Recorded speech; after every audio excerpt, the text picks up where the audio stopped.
Ok.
Hello, hello, bonjour tout le monde, bienvenue pour cette interview de Top Dresser. Je suis avec Karl, salut Karl.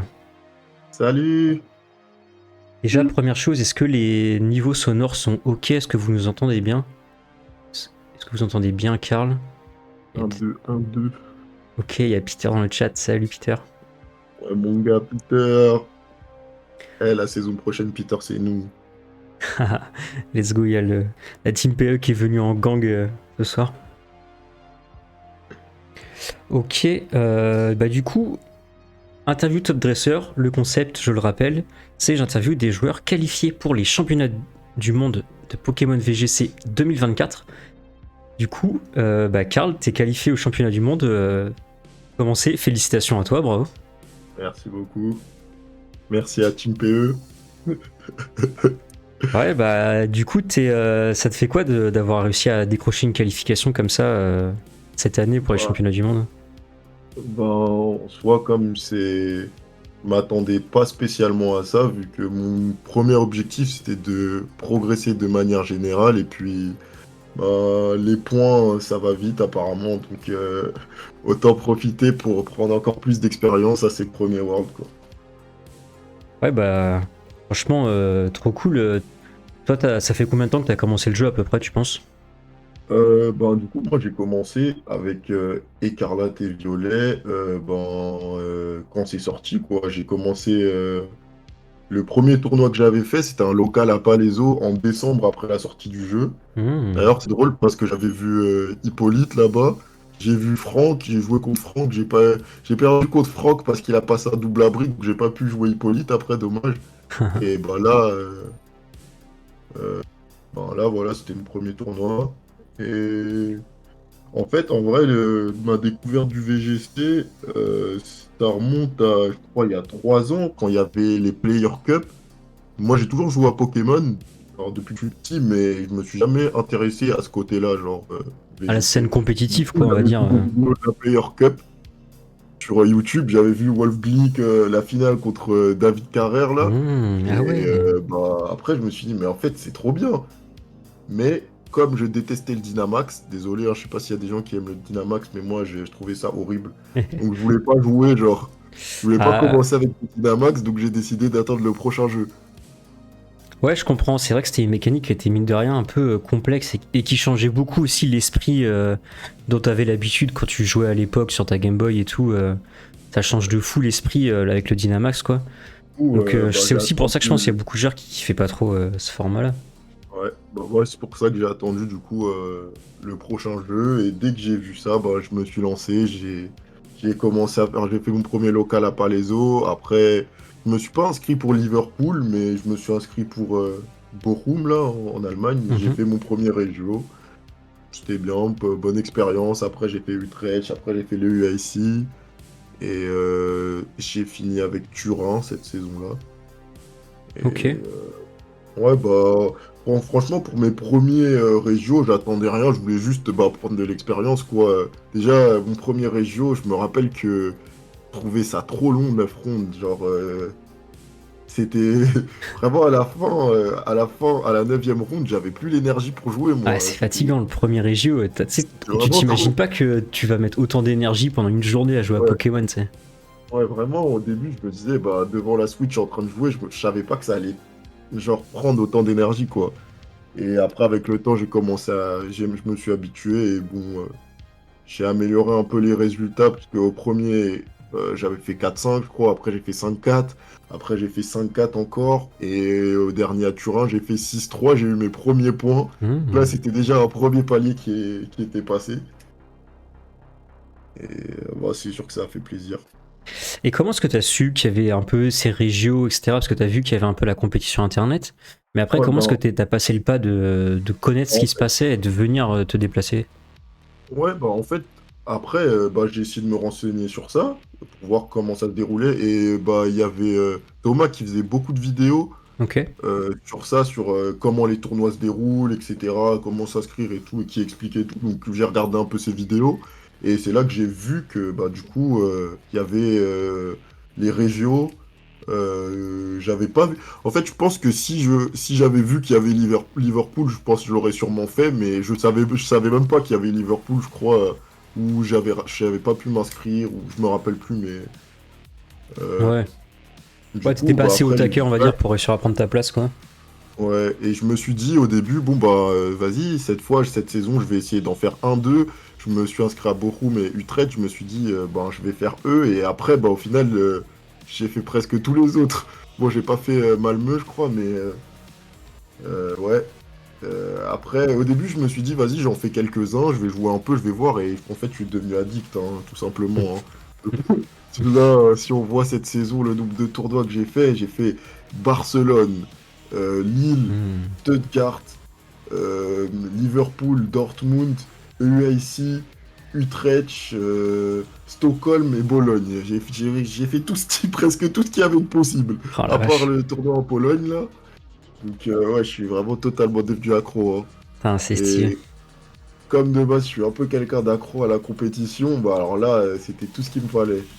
Ah ouais, Et tu as appris à la compétition, tu faisais de la en, compétition avant ou t'en fais peut-être dans un autre domaine en ce en moment? fait, quand je dis je suis accro à la compétition, dans le sens où, par exemple, bah, je faisais du basket avant, en Ouais. club, et bah, en fait, tout ce truc-là, genre, avoir une activité où, genre, il y a des matchs où faut progresser, faut Mhm. s'investir, faut travailler, bah, c'est tout ce que j'aime, en fait, tout simplement. Donc, Ouais, l'idée de te surpasser, devenir ouais, meilleur, battre voilà, ton adversaire, etc.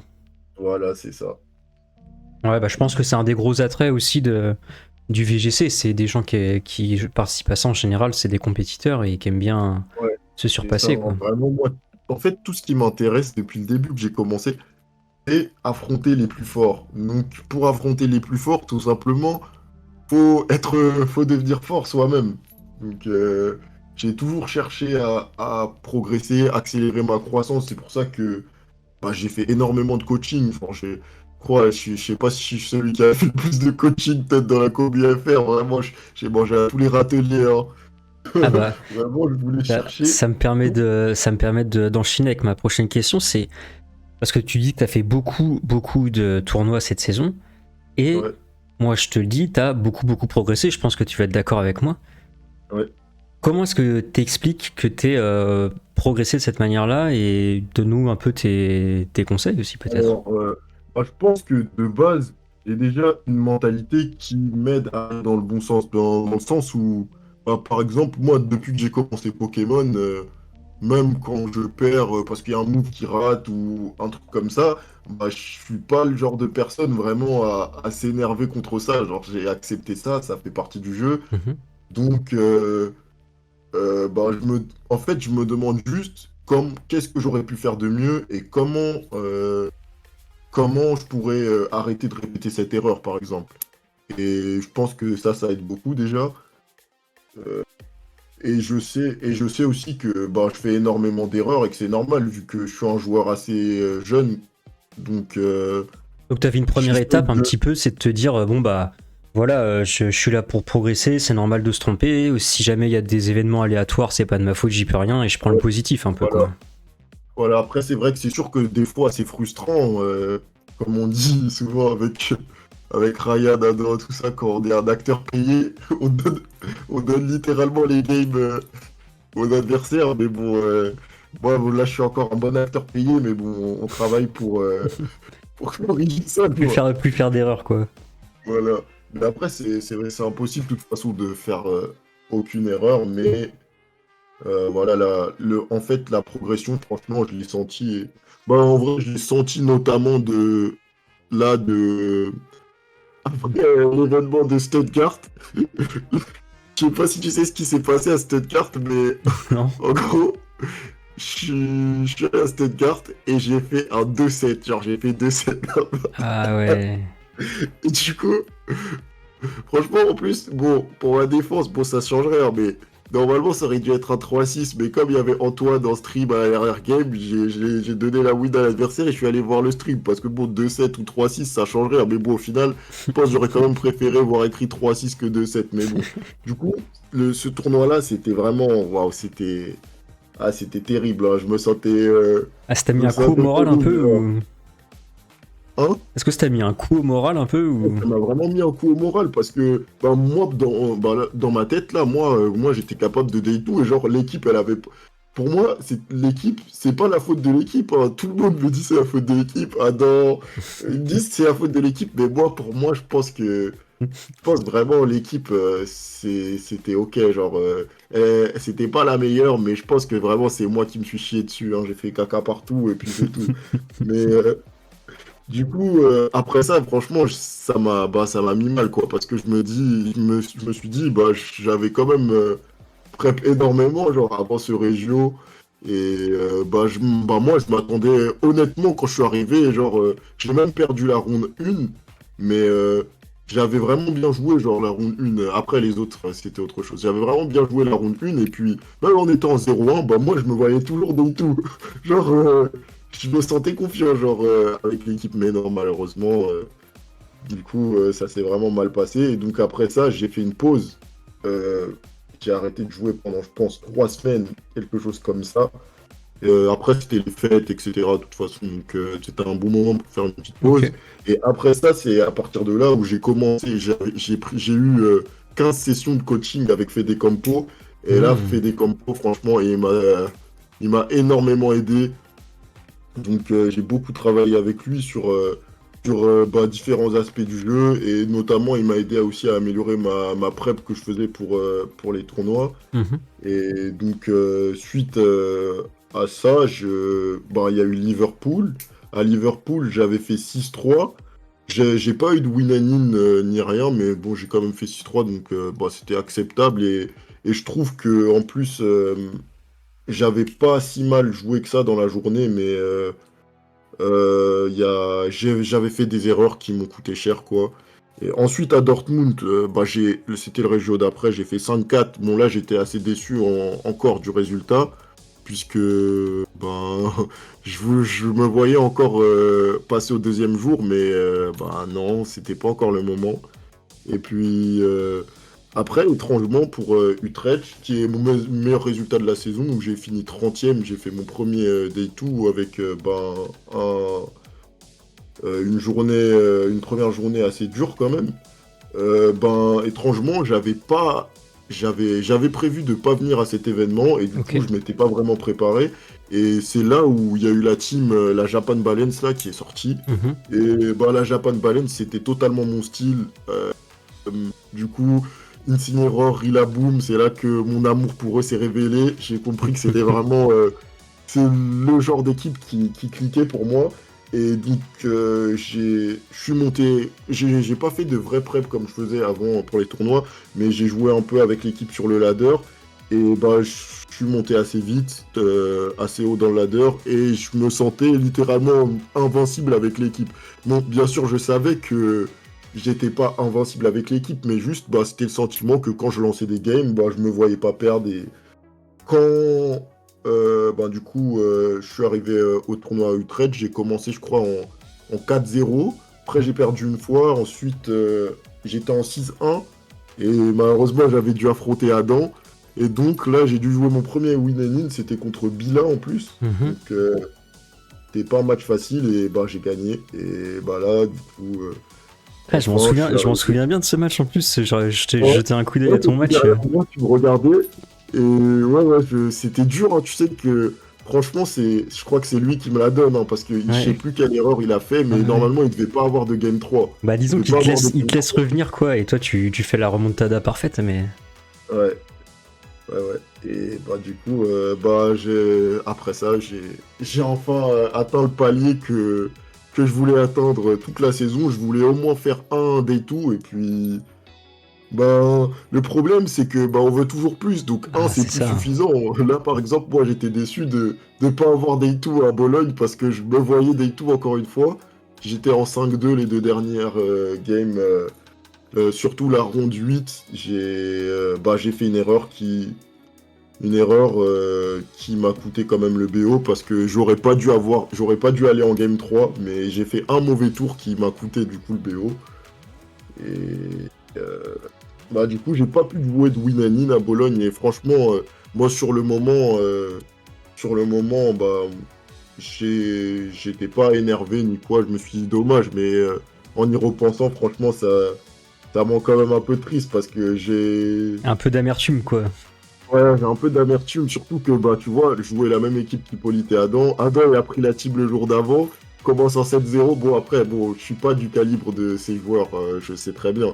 Mais genre, Hippolyte il a fait quatrième, Adam il a fait 14e, moi j'ai fait 200e. Je sais pas si tu vois les mêmes des dragons, les deux dragons très sérieux, Ouais, après ouais. tu vois et ben, c'est clairement ça, franchement.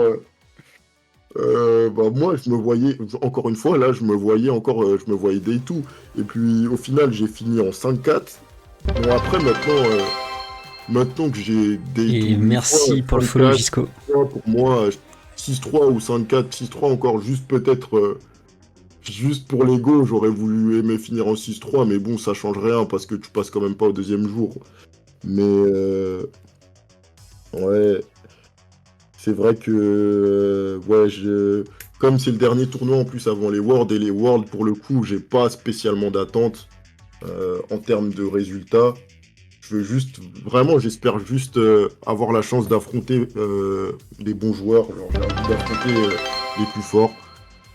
Et ouais, bah, pour faire transition avec la préparation pour les Worlds, et si je vais y aller, bah moi j'ai envie d'y aller, j'espère y aller. Après, BNP Paribas, ma banque, je sais pas s'ils vont accepter. Pour l'instant, je pense qu'ils accepteront pas que j'y aille, vu l'état de mon compte. Mais bon, Ah ouais. je vais tout faire pour y aller. Donc là, normalement, vers mi-juin, je suis censé prendre mon billet d'avion. Donc je vais essayer de le prendre vers mi-juin. Et puis une fois que j'aurai mon billet d'avion, c'est un peu confirmé que j'irai. Mais du côté de la préparation, j'ai quelque chose. Bon, c'est pas vraiment secret, mais bon, de toute façon, il y a combien de viewers ici? Il y a Ah, pas, il y a- il y a assez de viewers, donc ça reste secret, t'inquiète, hein. ouais, ça reste secret. Bon, en gros, j'ai pris contact avec vraiment un très bon joueur et il va m'aider à faire la préparation complète des banques. Moi, c'est vraiment quelqu'un de connu pour le coup dans la communauté. Bah, je suis allé le voir à l'EUIC, j'ai parlé avec lui et je lui ai demandé si c'était possible. Après, je lui ai proposé un prix, bien évidemment, et il a accepté. Donc, de ce côté-là, si je vais au World, j'aurai vraiment une très bonne préparation normalement. Donc, je vais pouvoir avoir une bonne expérience. Et bah, en vrai, franchement, là, le seul truc qui me bloque, c'est l'argent. Donc, j'espère que je vais réussir à fixer l'argent assez vite. Même si en soi, ma famille, elle va m'aider, etc. Donc, normalement, ça devrait le faire, mais. Bah, j'ai quand même l'impression que c'est pas confirmé à 100%, quoi, parce qu'il me manque encore le logement, le billet d'avion. Quand j'aurai le billet d'avion, déjà, ce sera Ouais. déjà un peu plus sûr. Ou s'il faut, tu dors sur la plage, mais. C'est une option. Et voilà. En vrai, j'ai assez hâte des Worlds et j'ai surtout hâte de voir comment va se passer le NAIC, là, Hmm. qui va être là. Là, ça Ce va être week-end, ouais. vendredi. Ouais, ouais. Ça va être vendredi le premier jour. En fait, j'ai hâte de voir s'il y a des nouvelles choses qui vont sortir ou parce que Ouais, Ouais, là, je déjà, vois dès pas. maintenant, on peut dire que tu es dans une optique de préparation pour les championnats du monde, tu réfléchis un peu à ce que tu aimerais bien jouer, etc. Ouais. Bon, après, là, je sais, par exemple, que c'est pas moi qui vais choisir mon équipe, hein. Je vais juste prendre ce qu'on me dit de jouer, et Mhm. puis, et puis je vais essayer de comprendre, voilà, l'équipe, parce que, après, il y a une chose que j'ai compris aussi, c'est que build, c'est pas pour moi, là, c'est trop compliqué. Là, je me concentre sur m'améliorer en tant que joueur, donc j'ai pas le temps d'apprendre à build, genre, moi, je prends directement des équipes qui sont opérationnelles, performantes, construites par des joueurs qui, eux, savent déjà build. Donc, comme ça, je peux me focaliser directement sur ben, améliorer, optimiser mes plays et tout simplement le jeu en lui-même. Et ça, je pense que c'est quelque chose que pas mal de nouveaux joueurs essayent de faire. C'est, par exemple, ils sont pas contents de pas pouvoir utiliser leurs Pokémon préférés. Mais mon gars, c'est pas comme ça. Donc, en fait, ce qu'ils comprennent pas, c'est que ils sont pas contents de pouvoir utiliser leur Pokémon préféré et pas gagner, mais dans un environnement compétitif, désolé, mais si tu veux gagner, faut Bah, utiliser les meilleurs atouts, c'est tout, c'est bah comme oui. ça. Donc, moi, j'ai compris assez vite que j'allais pas pouvoir jouer Dimoré, qui est mon Pokémon préféré. Donc, il est Mhm. venu en règle A, après, je l'ai vite laissé, et maintenant, je choisis les meilleurs Pokémon et tout simplement, je ne construis pas d'équipe parce que je suis pas encore assez bon pour ça. Peut-être qu'une saison, vu que j'ai encore prévu de faire minimum 3 4 saisons, je pense peut-être qu'une Ah ouais. saison, j'essaierai de, j'essaierai de me dédier à ça, à l'amélioration de mon côté team building et tout. Mais pour l'instant, moi, ce que je veux, c'est progresser en tant que joueur et avoir des résultats plus constants. Oui, oui, bah après, c'est normal aussi de se dire, enfin, tu vois, de prendre les événements aussi comme ils viennent, de se dire, ok, on est là pour progresser, mais on est aussi là pour se faire plaisir, etc. Ouais, ouais. Et je En pense que vrai, ce que tu disais sur le team building aussi, c'était intéressant, je voulais revenir un peu dessus, parce que c'est vrai que ça donne toujours envie de faire sa propre équipe, de trouver un peu sa petite astuce, etc. Et puis potentiellement trouver quelque chose qui te convient bien à ton style de jeu. Et enfin, il y a plein de bonnes ouais, raisons de faire du team building. Mais c'est vrai que pour bien comprendre une méta, bien comprendre ouais, comment ça se joue, bien comprendre et bien être compétitif, c'est important d'avoir des bonnes équipes à jouer. Et les bonnes équipes, c'est vraiment tout un savoir-faire que de savoir les créer. Et c'est important de jouer les équipes, d'autres équipes en fait, des équipes d'autres gens pour réussir à surtout que progresser notamment. je trouve que c'est vraiment complexe pour le coup le team building dans Pokémon, hein. Franchement, je trouve que c'est vraiment vraiment complexe. Tu peux pas tu crées pas une équipe comme ça, il y a trop de trucs à prendre en compte en fait. Donc c'est pour des débutants, c'est encore plus dur. Ouais. Ouais, ça fait une marche qui est très haute et d'où la nécessité de mettre la main sur des bonnes équipes avec les indications de comment est-ce qu'elles fonctionnent Ouais, pour pouvoir se l'approprier et la prendre en main. Et c'est là où effectivement, quand on veut progresser, qu'on arrive à se poser cette question-là, souvent, il peut y avoir des blocages un peu, tu vois. De ouais. comment je trouve une bonne équipe, comment est-ce que je sais comment elle Ouais, fonctionne. c'est pour ça que, ben, ouais, je peux parler un peu de ça, je pense, c'est que Mhm. à mes débuts, par exemple, bah, je connaissais personne, moi, dans la commune Pokémon, donc moi, j'étais là un peu à envoyer des DM à tout le monde, est-ce que tu peux jouer contre moi? Est-ce que tu peux faire ci? Est-ce que tu peux faire ça? Tu veux me tailler une équipe? Mais après, bah, c'est un peu comme ça, c'est triste, mais quand t'es un nouveau joueur, que personne te connaît, ni rien, bah, il y a personne qui veut il n'y a pas grand monde qui veut spécialement t'aider. Donc c'est pour ça que moi, directement, j'ai commencé à faire des coachings assez vite parce que bon, je paye peut-être, mais au moins ils me donnent ce que je veux, ils m'aident, ils me donnent les informations que je voulais. Donc après, je sais qu'il y en a beaucoup qui veulent pas payer pour des coachings, mais moi, ben, je me dis que ben, mon argent, il est fait pour faire des choses que j'aime. J'ai mes Pokémon, je voulais progresser, donc j'ai payé des coachings, c'est tout. Et puis Oui, j'ai fait puis ça. Le... ça aide aussi des gens à qui c'est la passion de le transmettre, etc. Donc il y a une forme de Ouais, logique aussi à se tourner ouais, vers ouais, ça, moi c'est je ça. trouve. Mais franchement, ben, pour ça que ben, je sais que c'est possible en tant que nouveau joueur, bien sûr, c'est possible de progresser sans avoir recours au coaching ou tout ça. Mais désolé, mais la croissance, elle sera beaucoup plus lente. Et moi, bon, je voulais avoir une croissance rapide, donc directement, c'est vers là que je me suis dirigé. Et même sans faire de coaching régulièrement, par exemple, même une ou 2 heures, ça peut aider grandement. Parce que moi, je sais que un de mes premiers coachs, c'était Hippolyte, par exemple. Mhm. Et bah, j'avais fait quelques heures avec lui, je pense même pas deux, un truc comme ça. Et juste en 2 heures, bah, il m'avait fait rentrer tellement d'infos dans ma tête. Il m'a fait passer un palier, genre en juste 2 heures. Genre, en tant que joueur, il m'a fait passer un palier en 2 heures.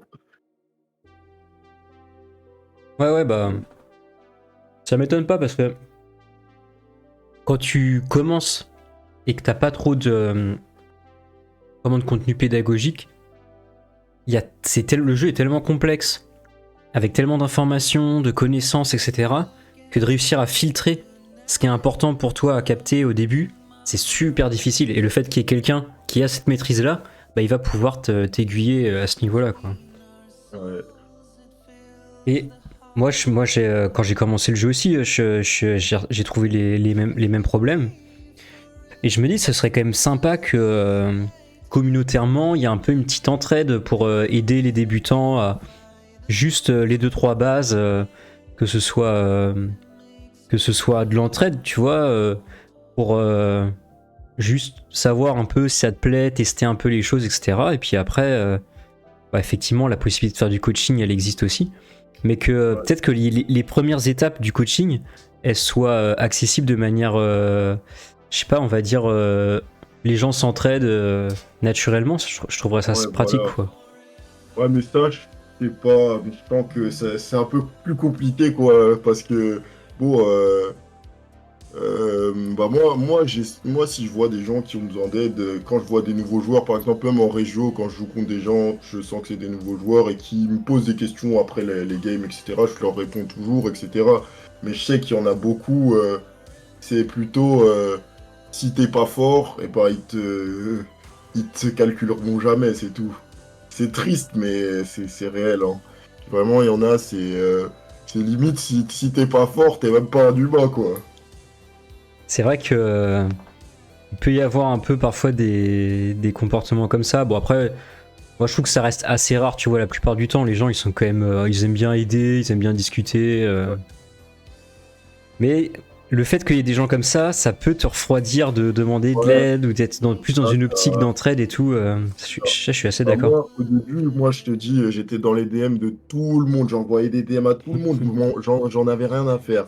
Je voulais trop progresser, avoir cette expérience, j'en avais vraiment rien à faire. Et il y en a plein, il y a plein de personnes qui m'ont jamais répondu, mais bon, je me dis, c'est comme ça, c'est normal, hein, mais Oui, c'est ça, après. après, bah, depuis que j'ai rejoint PE aussi, ça a beaucoup aidé, puisque il y a les meilleurs joueurs français, quoi, Mhm. qui sont présents dans l'équipe, et bah, maintenant, j'ai accès à ça. Par exemple, maintenant, j'ai accès à Hippolyte, gratuitement. Si j'ai besoin de quelque chose, je lui demande. Si j'ai besoin d'une spread, je lui dis, s'il te plaît, Hippolyte, tu peux m'aider pour cette spread? Il m'aide pour faire la spread. Il peut regarder mes replays. Donc ça aussi, c'est pas juste avoir rejoint l'équipe, c'est quelque chose qui m'a aussi beaucoup aidé. Parce que avoir un groupe de personnes qui, du coup, jouent, qui sont actifs et bah, avec qui je peux échanger sur le jeu, sur la méta, poser des questions, montrer des replays et tout, bah, c'est sûr que ça aide directement, comparé à être tout seul. Oui, et puis c'est vrai que le fait qu'il y ait un peu plusieurs personnes qui puissent s'entraider, quand tu fais partie d'un groupe, par exemple de la team PE, bah t'as ce côté où tu vas toujours avoir quelqu'un qui va de temps en temps être indisponible ou qui va avoir la flemme ou qui va pas savoir, tu vois. Mais le fait qu'il y ait plusieurs personnes, ça fait que bah, l'entraide elle vient un peu naturellement. Il y a forcément quelqu'un qui a un avis sur la question et puis le simple fait d'avoir une oreille avec qui discuter et tout, ça permet aussi parfois de se poser des questions et de progresser. Donc ça, c'est des dynamiques qui sont super intéressantes de faire des petits groupes d'entraînement. Et ça, c'est un Ouais, truc que moi je conseille aussi beaucoup aux gens qui ont envie de progresser. qui n'ont pas Ouais, forcément la thune à mettre dans le coaching, tu vois. C'est de se ouais, trouver un groupe de potes ou d'essayer de s'incruster dans un groupe. Le mieux, c'est de faire ça par affinité, tu vois, des gens avec qui tu passes du bon c'est ça, temps. c'est ça. Bah, au début, bah, moi, je faisais quand même du coaching, je prenais des coachings à côté, mais ce que j'ai fait beaucoup, c'est que bah, dès que il y avait des joueurs que je rencontrais ou bah, je restais en contact avec eux. Et puis là, il y a des joueurs d'Asie avec Mhm. qui je suis toujours en contact. Je suis dans un petit groupe avec eux et bah, j'échange toujours avec eux. On a toujours notre petit groupe. Non, c'est stylé ça. C'était un groupe pour aider à prep, etc. Et puis toujours en contact depuis. Et Ah, ouais, j'aime bien. ça m'a aussi aidé quand même parce que j'ai pu voir aussi que ce que j'ai aimé aussi avec le fait de prendre différents coachings, c'est de voir tous les avis différents euh, sur le jeu de chaque personne en fait. Parce que j'ai remarqué que bah, en fait chaque personne a une vision différente du jeu. Mhm. Genre des approches différentes sur les games, sur une game, par exemple, dans un replay, il y a des personnes qui vont quand même avoir des interprétations différentes de ce qu'il aurait fallu faire. Mhm, clairement. Et ça, j'ai trouvé que c'était assez intéressant. Est-ce que toi, t'as l'impression du coup qu'il y a des... Le fait d'avoir une lecture différente du jeu, un regard différent du jeu, ça fait qu'il y a des styles de jeu aussi qui sont différents en fonction des joueurs. Et que du coup, c'est Euh, important de peut-être comprendre un peu aussi dans quel style toi t'es à l'aise, ou est-ce que toi tu crois pas trop dans ce truc de style de jeu, forcément. alors, si, je pense que je crois au style de jeu, mais je saurais pas l'expliquer parce que je sais qu'il y a des joueurs qu'on qualifie de terroristes parce qu'ils font vraiment des plays très très agressifs et qui sont voilà, des plays qu'ils ne devraient pas faire. Mais moi, à mon sens, si les plays dits terroristes ils sont maîtrisés, pour moi, c'est pas du terrorisme, quoi. Donc, oui, j'imagine il y a vraiment des styles de jeu, mais je saurais pas l'expliquer. Et d'ailleurs, moi-même, je j'ai pas encore trouvé complètement mon style de jeu. Je sais que j'aime bien maintenant tout ce qui est team avec les doubles fake-out. Et double fake-out emplacement, c'est quelque chose qui me correspond. Mais ouais, je pense que je suis encore à la recherche de mon style de jeu en vrai. Ouais, bah après, le truc, l'histoire de style de jeu, parfois on a tendance à mélanger ça avec style d'équipe, tu vois. C'est-à-dire que Ouais, t'as c'est des joueurs vrai. qui vont avoir tendance à être prudents, mais qui peuvent très bien jouer des équipes balance ou des équipes plus offensives. Ouais, je crois que j'ai mal pris ce que tu avais dit, je pense. Mais oui, au niveau du style de jeu, oui, c'est-à-dire agressif ou plutôt passif ou Ouais, c'est ça, tu vois. ouais, Un peu la façon dont tu as envie de prendre l'avantage sur l'adversaire, dans quel ouais. timing. Est-ce que tu aimes bien mener la partie ou est-ce que tu préfères être dans le Ah contrôle bah, en fait, ce que j'ai compris, moi, depuis que j'ai commencé, c'est qu'il faut jamais être passif parce que si tu fais que subir, tu peux pas gagner en fait. Bah ouais, ouais, je suis assez d'accord. À partir du moment où les équipes elles sont d'un niveau un peu équivalent, même si t'as un avantage de match-up et que tu joues passif, bah si l'autre il sort des plays, il remonte et c'est perdu quoi. Il y a mine de rien une grande partie de mind game dans le jeu, hein. Ouais. Surtout avec, bon, après, il y a des fois, par exemple, tu dois jouer des 50-50, t'as pas le choix, mais ça, c'est un peu chiant, mais bon, c'est comme ça fait partie, comme j'ai dit, de la RNG du jeu, et Mhm. puis des choses que tu peux pas contrôler. Ouais, c'est clair. C'est clair, c'est clair. Du coup, toi, tu te dis, bon, je suis peut-être un peu encore en train de chercher mon style de jeu. En même temps, c'est vrai que ça fait. Tu es un joueur récent sur la scène, donc c'est normal aussi de continuer à se construire. Et si tu as envie de jouer encore plusieurs années, c'est bon signe, tu vois, de se dire, ok, je suis ouvert encore à découvrir des styles de jeu, à progresser, etc. Ouais, Mais du coup, quand même, pour les championnats du monde, si on parle un peu de ça là, qu'est-ce que ouais. tu te verrais bien jouer au championnat du monde? Est-ce que tu y vas dans une optique, j'ai envie de sortir. Je sais pas, j'ai envie de sortir un truc solide pour vraiment être le plus Euh, possible paré à des éventualités. Est-ce que tu te vois plus faire un genre de call, tu vois comment tu te vois jouer?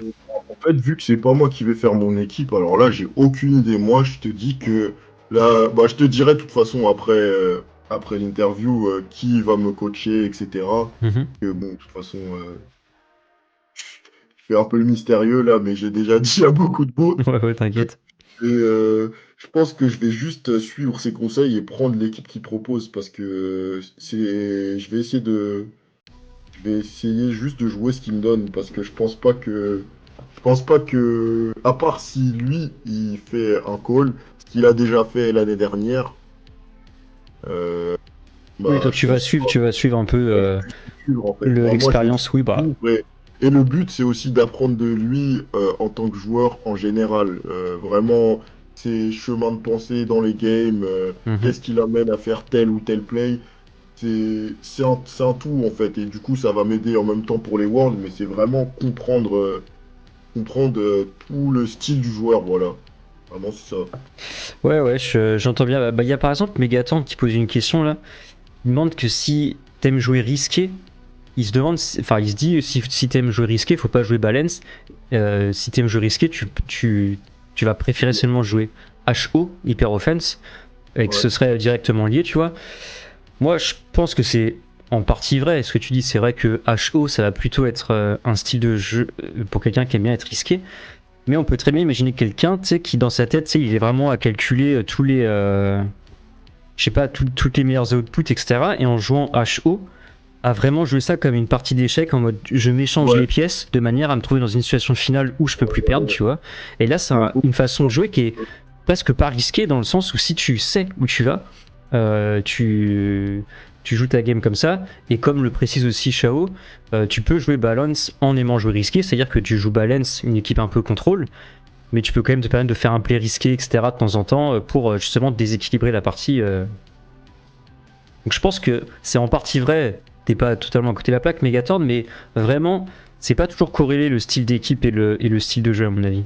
Je sais pas ce que t'en penses, toi, Karl. Bah ouais, je suis d'accord avec ce que tu as dit. Parce que je sais que moi, même avec Balance, des fois, je peux être vraiment bien agressif. Hmm. C'est juste que bah avec Balance, pour le coup, tu peux ralentir aussi. Tu peux être agressif un tour, décider de ralentir, ramène ici, tu ralentis un peu, petit fake out. Ça va vite en fait. T'as trop d'options. Ouais. Tu peux D'ailleurs, plus facilement contrôler le tempo de la partie, quoi. je peux leak dès maintenant la moitié de l'équipe de Adam des Worlds. Il va jouer Incineroar, Rillaboom et Ursh. Oui, bah ça m'étonne pas. Mais ça, typiquement, en termes de préparation pour les Worlds, on peut s'attendre à ce que ce soit quelque chose qui soit beaucoup présent et qui soit aussi beaucoup contré. Ouais. Mais bon, je pense que je sais pas si ça peut vraiment être contré un Incirila Ursh parce que c'est tellement bah, ça fait tout en fait. Genre, pour moi, c'est pas contrable quoi. C'est juste faut accepter que ce sera présent et puis il faut accepter de jouer autour contre. Oui, c'est clair. Je suis d'accord, mais tu vois, parfois, quelqu'un qui va sentir un peu le bon poké avec le bon typing un peu oublié qui permet de bien gérer les trois pokés, enfin, tu vois. Il peut y avoir des Ouais, petits calls un peu comme ça, typiquement sur un championnat comme les championnats du monde où il y a un peu une méta parallèle qui s'installe ouais. pendant un week-end, quoi. Ouais, c'est sûr. En plus, ben, les gens, c'est sûr qu'ils doivent avoir des sauces cachées, des trucs qu'ils vont pas montrer même au NAIC Mhm. et qui vont sortir pour juste bah, ce tournoi-là. D'ailleurs, franchement, j'ai hâte de voir s'il y a des petites sauces cachées qui arrivent au NAIC, mais à mon avis, ce sera la même chose, hein. Terrapagos, l'équipe d'Hippolyte, bah, du Kali Shadow Bulky, je pense que ce sera pareil, hein. Ouais, ouais, il y a de grandes chances. Il y a de grandes chances, et puis c'est vrai que. Bah, la méta, mine de rien, il y a pas mal de choses qui ont déjà été testées. Je pense qu'il y en a effectivement qui gardent un peu des sauces secrètes, mais les pokés les plus forts, ils ont déjà pas mal émergé, donc ils sont un peu connus, etc. Il y a des façons de jouer qui vont sûrement être inventées, mais voilà, il y Ouais, aura rien de totalement sorcier à mon avis. ouais. Salut Missing Name, salut. Bienvenue. Ah, bah, je pense la même chose. J'espère vraiment pouvoir être présent au World parce que là, ça me ferait plaisir de jouer mes premiers Worlds en vrai. Je vais sûrement devoir vendre mon Welcome Kit par contre, malheureusement, mais c'est pas grave, il y en aura d'autres donc on va attendre les prochains Worlds pour avoir mon premier Welcome Kit. Ouais, c'est vrai que le Welcome Kit, ça fait quand même un souvenir qui est stylé. Mais si ça permet de faire le trajet, Ouais, bah oui, autant s'en servir pour ça. je pense que si je peux pas le vendre, je peux pas y aller donc je pense que le choix Voilà, il est vite fait. si tu veux un souvenir, tu pourras, rien ne t'empêche de faire un petit tour au Poké Center ou je ne sais quoi. Ouais. Donc, ok, bah, moi j'espère que tu seras au World et que tu pourras aller jouer. En tout cas, ça, moi je vais suivre ça avec beaucoup de hype, hein, parce que vraiment, il n'y a jamais eu autant de joueurs français qualifiés. Toi, tu Ah fais ouais. vraiment partie de cette génération de joueurs qui arrive là et Ah ouais, qui la a les génération crocs, mine des de rien, nouveaux parce qu'il y a pas mal de joueurs qui sont arrivés cette saison, qui ont joué beaucoup de tournois, qui ont la dalle, donc c'est cool de voir ça aussi, quoi. ouais, cette nouvelle génération de joueurs, ce nouveau vent, on arrive. On arrive. Je sais pas si Drix il est là, mais depuis, moi je lui dis on arrive. Ah bah ça fait plaisir en tout cas, et carrément plaisir. Ouais.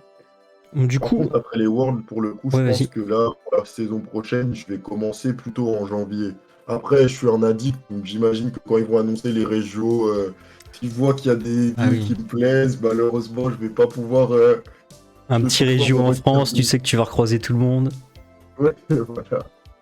Parce que ça, c'est un Bon, point qu'on n'a pas encore trop abordé, c'est un peu qu'est-ce qu'on on retrouve un peu dans le VGC, la communauté compétitive Pokémon, à part cet aspect compétitif.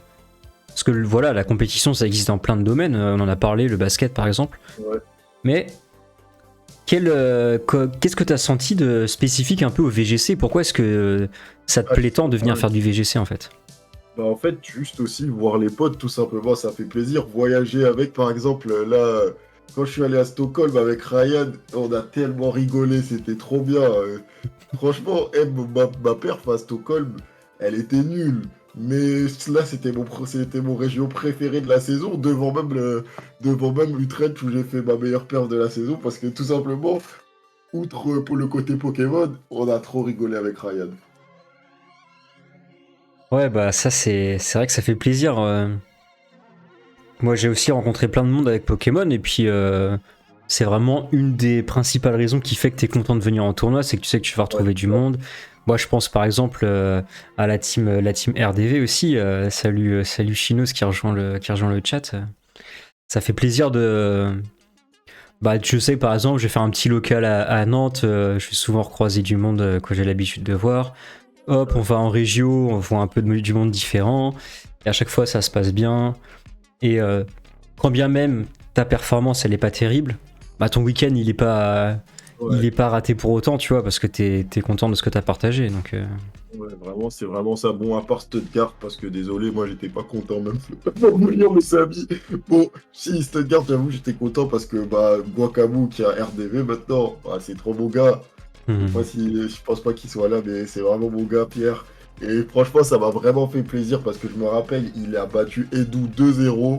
Il a eu son premier day tour, c'était vraiment ce week-end. Et Ah franchement, ouais, ça m'avait fait trop plaisir. Ça m'avait fait un peu oublier pendant quelques heures le 2-7.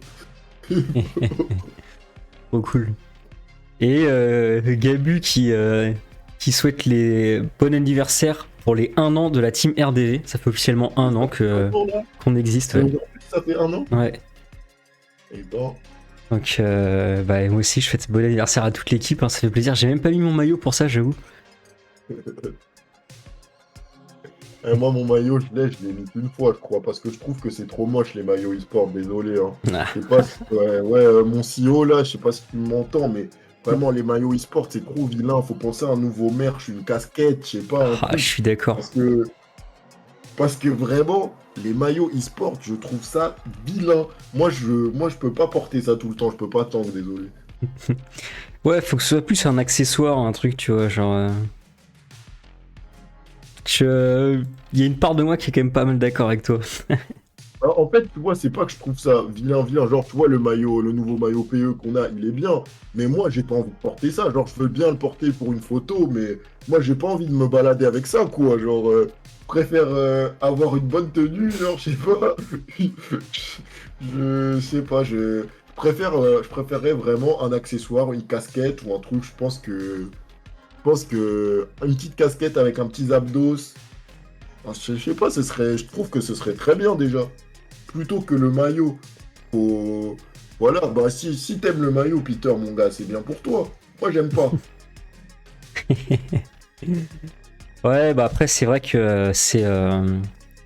Les t-shirts e-sport, c'est une esthétique particulière, on va dire, tu vois. Et Ouais, voilà, c'est ça. En fait, c'est surtout l'esthétique des t-shirts e-sport que j'aime pas. Sinon, après, c'est sûr que le maillot, bah, moi, je trouve qu'il est bien, notre maillot. C'est juste que, ben, après, je me vois pas vraiment le porter, genre, même quand, bon, si j'ai un passage en stream un jour, bien sûr que je vais le porter. D'ailleurs, j'espère que l'année prochaine, j'aurai mon premier passage en stream. c'est un Bien sûr objectif que je pour toi, ça, de porterai le passer en maillot. stream Bien Ah. sûr que je porterai le maillot, mais franchement, je pense que je préférerais une casquette. Une casquette, je pourrais faire plus de choses déjà avec. Petite casquette avec un petit zap dessus. Moi, c'est. Je vais Ah, prendre exemple sur vous, en fait. Vous avez votre petite casquette RDV là, elle est magnifique. c'est vrai que c'est sympa comme concept. La casquette, j'aime bien aussi. Mais du coup, tu disais que t'aimerais bien peut-être passer en stream. Tu disais Moi, je sais pas, un de tes ça me dit objectifs bien de faire du auparavant. stream. Tout à l'heure, tu me racontais qu'un de tes objectifs c'était dans un premier temps d'accéder au jour 2, ce que tu as Ouais, réussi à faire. Du coup, maintenant, dans tes étapes de progression, un peu, si on met les championnats du monde de côté, ouais. c'est quoi que Bah t'aimerais bien maintenant, accomplir prochainement, la maintenant, il saison n'y a plus prochaine de en fait. ralenti, hein. J'ai fait mon premier objectif, c'était Day 2. Moi, je me mets pas de limite. J'ai pas envie de me dire mon prochain objectif c'est top 16 et quoi. Là, mon prochain objectif c'est top cut. Je veux l'année prochaine faire un top cut.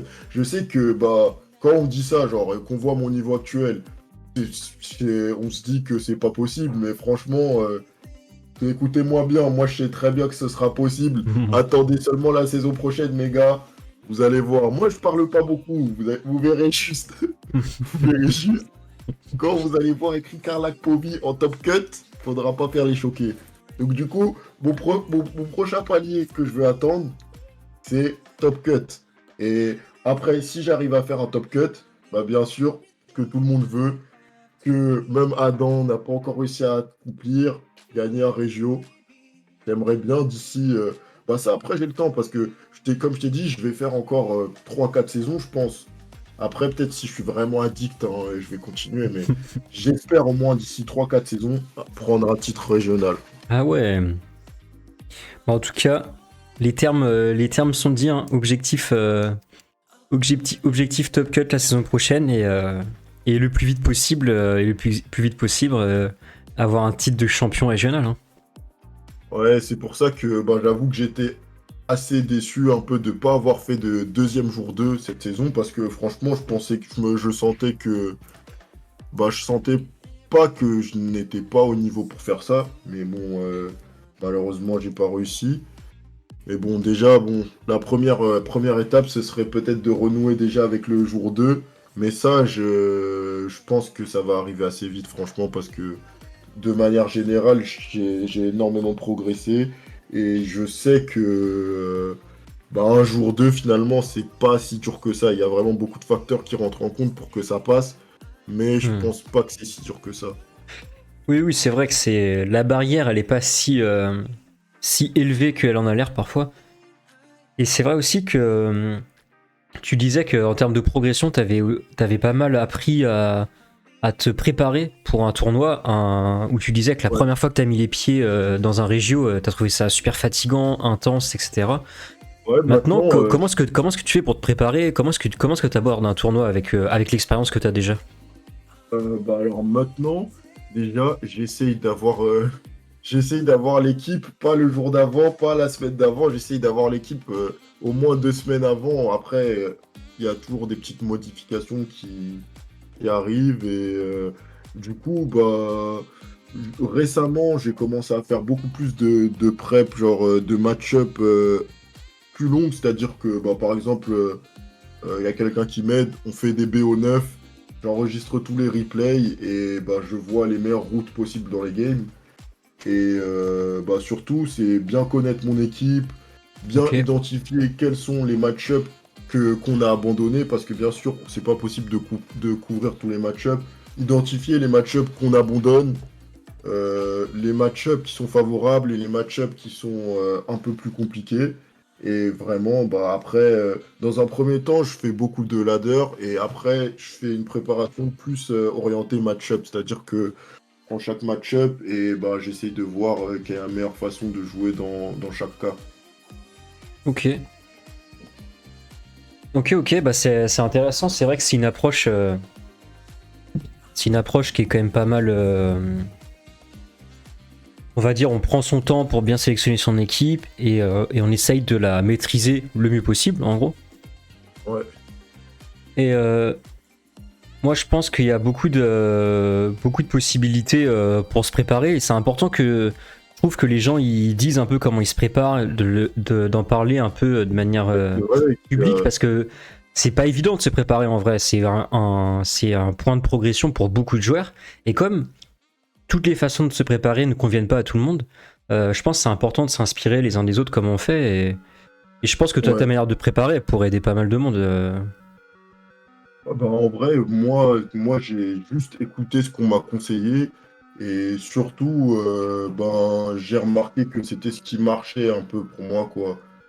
Surtout, je pense que aussi il y a un point qui est important, c'est être en confiance juste avec l'équipe.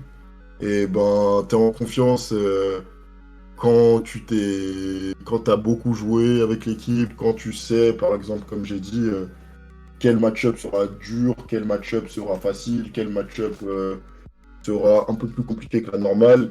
Et tout ça, ça aide. Quand tu sais déjà comment à peu près va se dérouler la partie, comment réagir si un adversaire fait telle chose, comment réagir si t'as pas eu de chance un moment dans la game pour pouvoir rebondir, tout ça, ça aide beaucoup. Oui, bah c'est vrai, je vois ce que tu veux dire, dans le sens où préparer un match-up, c'est le moins laisser possible l'effet de surprise t'avoir, quoi. C'est-à-dire que tu sais un peu les gens ce qui jouent, la façon dont ils le jouent, pourquoi pas, si t'as l'habitude de jouer pas mal, en, comment dire, en ladder, ou faire beaucoup de compétitions, etc. Bah, t'as l'habitude de comment est-ce que les gens manipulent les équipes. Donc à la fois il y a cette préparation en termes de nombre de matchs qui est importante, mais aussi un peu plus théorique en se disant bon bah voilà, contre telle équipe, je sais qu'il vaut mieux partir de telle manière-là, aborder le match de telle manière-là. Donc c'est euh, Ouais. c'est du temps passé à maîtriser l'équipe de manière Ouais, et générale. après, surtout, ce qui est important pour ma préparation, je trouve, c'est vraiment bah, sauvegarder énormément de replays. Hein, il y a un mec, c'est un Américain sur Twitter, il a fait un Google Sheet qui permet de sauvegarder jusqu'à 100 replays et après ça te fait des petites stats. Mais moi, j'utilise surtout pour voir par exemple le nombre de victoires, défaites, voir quand j'ai perdu, comment j'ai perdu. Tu peux écrire des petites notes sur chaque replay. Et avec ça, bah, c'est un exercice que je fais énormément. Je sauvegarde beaucoup de replays. Et quand je perds et que ben, j'arrive pas à voir tout seul bah, où j'ai merdé, où j'ai mal joué, bah, là je peux envoyer les replays, demander à des potes qu'est-ce que tu penses de ce tour, où j'ai mal joué, qu'est-ce que j'aurais dû faire. Et comme ça j'ai différents feedbacks et je comprends où bah, je peux être d'accord ou pas d'accord avec eux. Et bah, juste déjà discuter du jeu en général, je trouve que ça aide aussi à progresser. Ouais, avoir un regard extérieur. Je trouve que c'est un super conseil de manière re-regarder ces matchs. C'est vraiment important pour se rendre compte ce qu'on a Après, fait de mal, à quel moment on fait un play qui nous permet de faire la différence, ou au contraire un play qui fait qu'on prend du retard dans la game. ouais, Et après, le fait de pouvoir parler avec des gens de ça, c'est le meilleur moyen pour prendre du recul. Ouais, t'as carrément raison. hier qui me demande si j'ai parlé de mon addiction au voile de face. Alors là, ça c'est une anecdote très drôle parce que à un moment, dans Showdown, il y avait un bug et on pouvait rentrer dans les rooms de n'importe qui, genre pour regarder les BO. C'était au moment où ils ont mis la feature BO3. Et donc moi, ce que je faisais, c'est que j'allais voir les games de tous les gens top ladder et je volais leur team. Et je sauvegardais tout le replay, je me faisais des Google Sheets, je regardais comment ils jouaient, comment ils utilisaient l'équipe, je volais, et franchement, c'était trop drôle. Mais bon, après, ça a été patch, donc malheureusement, mon arc de voleur de paste a dû s'arrêter. Ah ouais, en vrai, bonne méthode pour progresser aussi. Hein. Mais du coup, ce que je voulais rajouter aussi, c'était que après, c'est sûr que c'est très bien de regarder ces replays et tout, mais j'avoue que l'exercice, il est trop chiant. Genre, on dirait que je suis en train de faire mes devoirs quand je regarde mes replays. Des fois, c'est chiant, genre, ça me saoule vite. Après, je me force parce que je sais que c'est important pour progresser, mais j'ai vraiment la sensation de faire des devoirs, quoi. Ouais, je vois carrément ce que tu veux dire. Où t'es là, tu fais ah oui, ça je l'ai fait bien, ça je l'ai pas fait bien. Et t'es obligé de. Enfin, il y a le côté un peu correction à apporter, quoi. Enfin, ouais, c'est. Mais après, ouais, je pense que le plus important pour progresser vraiment, c'est la répétition et c'est le mental, quoi. Si tu craques parce que tu t'es fait burn ou je sais pas quoi, ou tu t'es fait crit, en fait, c'est pas ça qu'il faut regarder, quoi. Genre, ça arrive une fois, ça va arriver 500 fois si tu joues beaucoup et ça arrivera, c'est tout. Et des fois, c'est toi qui va crit, c'est toi qui va burn, c'est comme ça. Ouais, toi justement, tu disais que c'est quelque chose qui a priori t'affecte quasiment pas. T'arrives à prendre beaucoup de recul là-dessus. Déjà, est-ce que t'as un conseil à donner pour réussir à pas laisser ça t'affecter? Bah, en fait, Et peut-être deuxième question aussi, c'est à quel point tu trouves ça décisif? À quel point t'as remarqué que en match, ça faisait la diff d'avoir cette mentalité-là? en fait, moi je trouve vraiment que autant pas jouer au jeu quoi si les gens ne veulent pas accepter ça puisque bah ça fait partie du jeu en fait. Puis t'y peux rien et puis c'est littéralement des événements que tu ne peux pas contrôler. Toi tout ce que tu peux faire c'est jouer le mieux possible en affectant les facteurs voilà auxquels tu peux. Ah, je me perds, je dis n'importe quoi. Je Ici, voulais dire, de rester focus sur les trucs sur lesquels toi tu peux agir. ouais, Et que voilà, comme c'est ça, ça. tu peux pas agir dessus, en fait, t'as beau rager dessus, ça Ah change ouais, rien, quoi. ça arrive, tu peux rien, c'est ça, hein. Ouais. Ouais, garder une idée sur les. Bah, de savoir sur quoi tu peux agir, ça permet bah, justement, de pas te laisser décontenancer par ça, et puis voilà, ça te fait Après, perdre, ça te fait perdre, c'est frustrant, mais c'est le jeu. c'est Mais sûr que c'est chiant, c'est frustrant, mais faut l'accepter parce que de toute façon, comme j'ai dit, là, c'est toi qui rates ton move, c'est toi qui rates ton truc, mais peut-être que dans 2 games, tu sais pas, c'est l'oppo qui va miss un truc qui va te faire gagner, tu peux pas savoir. Et sur un gros volume de game, au final, la RNG, elle donne et elle reprend, c'est tout. ouais, ça s'équilibre toujours d'une manière ou d'une autre. Et et moi, ce que je trouve aussi, c'est que avec cette mentalité-là, t'as un certain avantage quand t'es face à ton adversaire, qu'il y a un événement de RNG qui se passe. Si toi, t'arrives à ne pas le laisser t'affecter, c'est un avantage sur l'adversaire qui, lui, se laisse déconcentrer.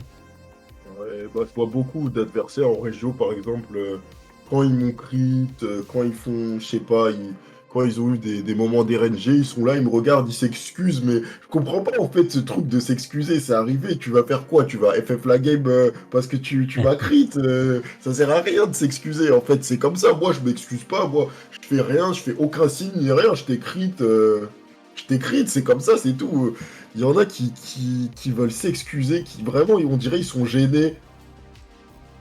Ils sont, ils Ouais. sont gênés de, ils sont gênés d'avoir eu ce côté RNG, mais c'est comme ça, quoi. Il n'y a pas besoin de s'excuser. Moi, je leur dis toujours, t'as pas besoin de t'excuser. Je sais pas pourquoi tu t'excuses pour avoir crit ton Ivy Cudgel. En plus, ça a autre chance de coup critique. Bah oui, c'est clair. Hein. Moi, j'ai tendance à me réjouir quand j'ai un événement à ma faveur. Bah, tant mieux, tu vois. Genre, si ça me facilite le travail, let's go, tu vois, on prend. Hein. Non, mince, mon message, il a été retiré, je l'ai insulté de salaud. Ah, c'est la modération automatique, c'est. Tant mieux. Pas d'insultes, pas Ah non, d'insultes dans il est le en cours chat. de vérification. Tu peux insulter à l'oral éventuellement, mais Euh, il est en train de faire il est en train de faire des clips sur moi parce qu'il imite beaucoup ma voix. ah, c'est vrai que t'as un phrasé qui t'est propre, hein.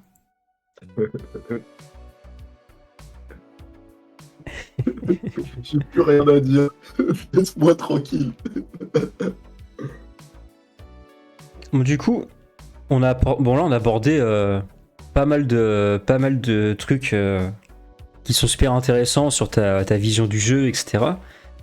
Euh, Maintenant, j'ai envie de te parler aussi de, tu vois, au-delà de la progression, comment est-ce que tu vois aussi la communauté évoluer, tu vois? Parce qu'il y a ton évolution en tant que joueur, mais ton évolution aussi dans la place que tu as, tu sais, les relations que tu peux entretenir avec les gens. Tout ça, c'est un peu parfois difficile de se dire, bon, bah l'année prochaine, je vais continuer à jouer, mais ça se trouve, mes potes, ils vont plus jouer, ou tu vois, il peut y avoir des trucs comme ça qu'on sait pas Ouais, trop. Comment est-ce que tu imagines, toi, l'évolution un peu de la scène ouais, compétitive? j'avoue, c'est dur ça, parce que déjà, je sais que Ryan, peut-être qu'il va arrêter après les Worlds là, et moi, j'ai pas envie qu'il arrête, Ryan. Bah Je, ouais. je serais triste. Mais bon, je comprends son point de vue, il a envie d'arrêter, ça fait longtemps qu'il joue. J'aimerais bien qu'il reste, moi, bien sûr. Et je sais pas, par exemple, Adam, je sais pas si la saison prochaine il pourra la jouer. Et en vrai, c'est vrai que bah, moi j'ai envie de continuer pendant quelques temps, mais s'il y a plus personne qui joue, après ça donne moins envie, quoi. Après, tu rencontreras aussi probablement des nouvelles personnes, etc., pour transmettre le flambeau potentiellement. Ouais, c'est vrai. Mais c'est vrai que Mais je sais pas. avec le fait que tu aies parfois des joueurs qui arrêtent, etc., ça peut, ça peut un peu perdre un peu la hype parce que comme on le précisait tout à l'heure, on est content de venir en tournoi pour retrouver nos potes. Bah après, on est aussi content de venir en tournoi pour rencontrer du monde, tu vois. Il y a des gens à la base, Ouais, c'est ouais, pas tes potes. Tu vas manger un mais- sandwich avec au Régio parce que vas-y, c'est le timing, il veut un peu ça, tu vois. Et puis au final, tu te fais un nouveau pote, quoi. ouais, bah c'est vrai, bah de toute façon, je pense en vrai, je dis ça, mais je suis tellement addict que bon, on reverra, c'est toi. Quoi, c'est vrai, c'est la troisième retraite de Ryan? Oh non, je savais pas. Je pensais que c'était une vraie, moi. Ouais. Oh là là, incroyable la balançoire, Mathieu. Ah, petite anecdote à raconter. Non, c'est juste que bah, quand on était à Stockholm, comme je t'ai dit, il y avait Mathieu aussi à Stockholm. Et après, c'était après le premier jour, bah, on a marché dans la ville et on a trouvé un endroit avec des balançoires. Et on s'est posé pendant bon, 1 heure et demie au balançoire. On a fait de la balançoire avec Mathieu et Ryan. On a rigolé. Et franchement, je crois que c'est là que j'ai décidé que c'était devenu le meilleur région au Stockholm. C'était trop bien. Pourtant, on a juste fait de la balançoire. Ils sont trop bien, leur parc à jeux en Suède, c'est une dinguerie. J'avais déjà remarqué ça quand on était allé l'année dernière à Malmö. Parce que c'est vrai qu'avec le VGC, moi c'est quelque chose qui me plaît beaucoup et je me suis un peu même lancé là-dedans avant même de me faire vraiment des potes. C'est le côté voyage que t'as à parcourir un peu le monde Ouais, pour devenir le meilleur dresseur, tu vois, ouais, qui est assez fun en vrai. Enfin, moi je trouve qu'il y a un côté j'avoue, super. c'est vrai parce que moi, j'aurais jamais voyagé autant là si c'était pas pour Pokémon, hein. Franchement, depuis que j'ai commencé là, j'allais jamais faire autant de destinations si c'était pas pour Pokémon. Ah, c'est stylé ça en vrai. C'est quoi que t'as kiffé un peu dans le voyage, le fait d'aller à l'étranger, etc. Alors, la nourriture déjà, je sais pas pourquoi la nourriture, surtout, ouais, en vrai, la nourriture, voyager avec des potes surtout, je trouve que c'est, bah, je sais pas, j'aime trop, c'est trop bien. Genre le fait de découvrir des nouvelles nourritures un peu, des trucs qu'on n'a pas l'habitude de Ouais, manger chez nous, voilà. tu vois. Ouais, voilà, ça c'est. Après, j'avoue que j'ai pas trop. À chaque fois que j'allais en région, je me dis, ouais, faut que je visite un peu. Mais à chaque fois, j'allais au premier jour, je me faisais éliminer. Après, j'allais quand même à l'avenue au lieu de visiter. Là, à Bologne, par exemple, le deuxième jour, j'ai un peu visité avec Ryan. Et bon, par contre, à cause de ça, j'ai raté le top 4 d'Hippolyte en live et le Day to Dado en live, malheureusement. Mais bon, la journée que j'ai pas.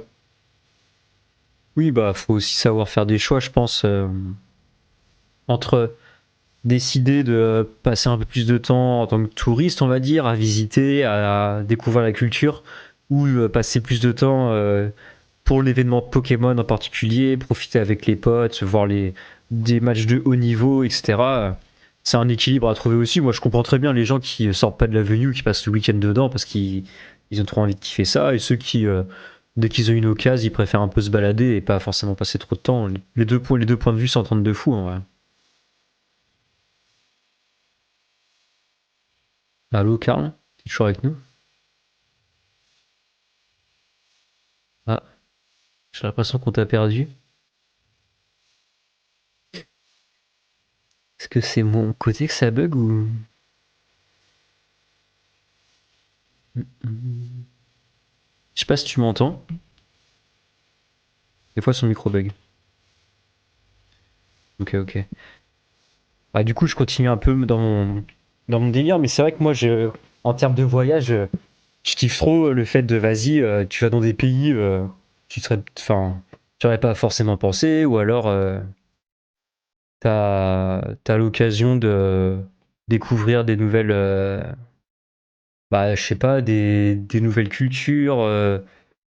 Et ça se passe notamment par la bouffe. C'est vrai que moi aussi, je suis trop contente de manger un plat de. Une spécialité, quoi. Ok, Karl revient vite.